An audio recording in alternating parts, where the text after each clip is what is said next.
Have you ever imagined a place where silence was power? Where golden rooftops caught the first light of dawn, and shadows stretched across vast courtyards before a single voice dared speak? Picture a city where the walls are painted in deep imperial red, tall enough to hide an entire world within, a world of secrets, ceremonies, and solitude. A city built not just of stone and wood, but of ritual, philosophy, and celestial harmony. A city where every door opened toward the heavens, and every step was guided by the stars. This wasn't a myth. It was real. They called it the Forbidden City. Before we step through those ancient gates together, take a moment to settle in. Breathe deeply. Let the world grow quieter around you. Now, if you're comfortable, leave a comment below. Tell us where in the world you're listening from, and what time it is for you right now. It's a gentle kind of wonder, isn't it? That no matter how far apart we are, across cities, continents, and time zones, we're here together, sharing the same story in the same moment. Whether you're listening beneath a glowing bedside lamp or curled beneath the weight of a soft blanket, know that you are not alone. There are others drifting through history with you, one whispered step at a time. Now let's step back in time. Our story begins in the early 15th century, a time of sweeping change and newfound power in China. The Ming dynasty, having risen from the ashes of the Mongol-led Yuan rule, had reclaimed the empire with a promise of cultural revival and order. The throne was held by Zhu Di, known to history as the Yongle Emperor. His ascent to power had not been peaceful. It came through a bitter civil war. But once the war was won, Yongle turned his focus to legacy. He moved the capital from Nanjing to Beijing and envisioned a palace unlike anything the world had ever seen, a cosmic center of China itself. In 1406, construction began. 1 million workers would build the Forbidden City over the next 14 years, each brick and beam shaped by a vision of divine order. The Forbidden City did not simply rise from blueprints. It was dreamt first, dreamt by a ruler who believed he was not merely a sovereign, but a bridge between the heavens and earth. The project was breathtaking in scale. Stones for its foundations were slid across frozen rivers on sledges. Some weighed over 300 tons. Timber was dragged from distant forests, seasoned and carved by hand. Yellow tiles were fired to perfection. The layout followed strict principles of feng shui.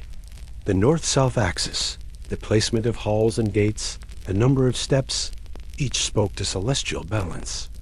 Every corner had mythic beasts, every roof a dragon's spine. Every color and number meant something. The Forbidden City spanned 180 acres, enclosed by a 10-meter wall and 52-meter moat. Inside were nearly 1,000 buildings, bearing poetic names like the Palace of Heavenly Purity and the Hall of Mental Cultivation.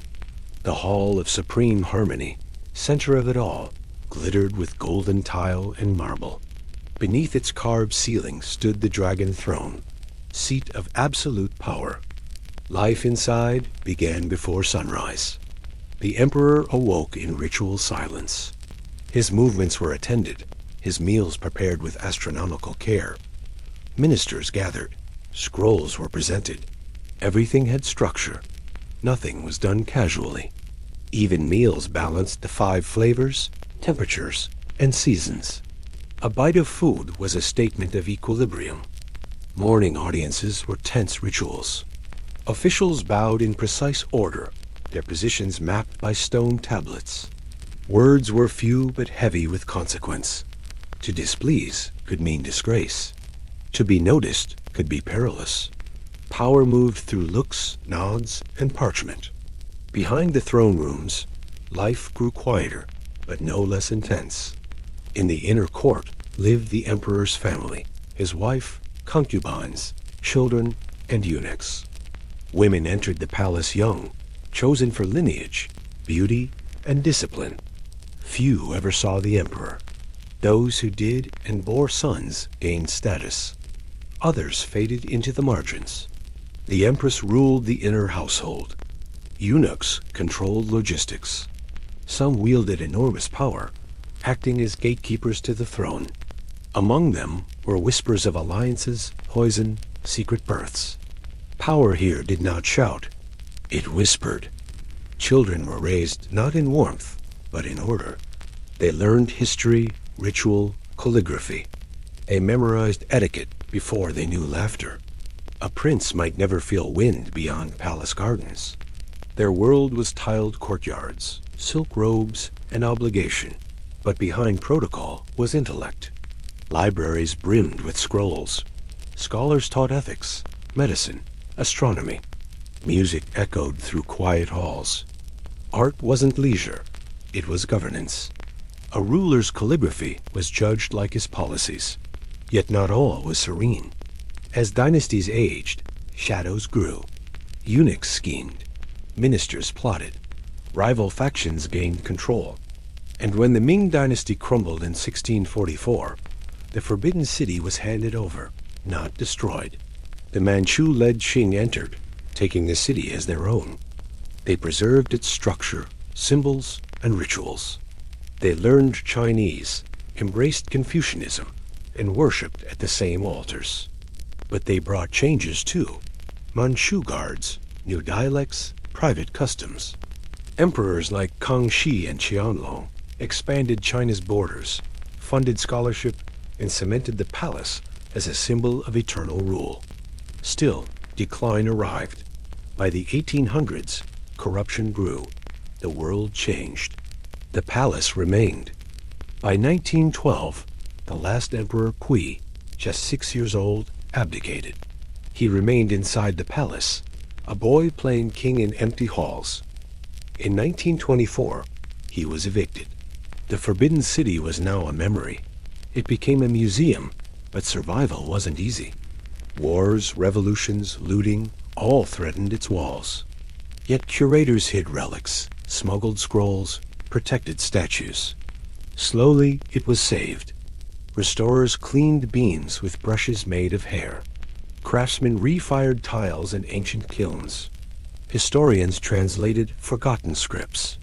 Today, it stands, not as a seat of power, but as a living archive. Visitors walk in silence. The weight of centuries presses gently. The dragon throne stands empty, but not meaningless.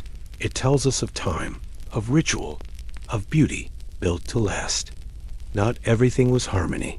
Servants worked endlessly. Children knew nothing of the world beyond the walls.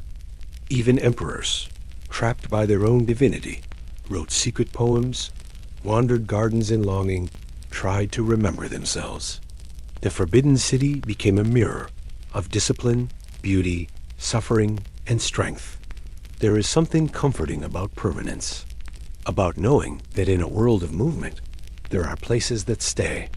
The Forbidden City, with all its walls and whispers, reminds us that even in silence, stories can survive. That memory does not need to shout, it only needs to be preserved. And so tonight, as you drift into rest, let the presence of that ancient city stay with you.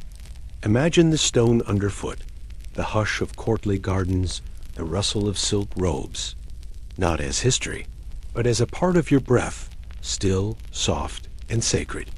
So tonight, as you close your eyes, imagine the lanterns glowing along painted corridors, the hush of footsteps on marble, the wind rising over golden tiles. You are not alone.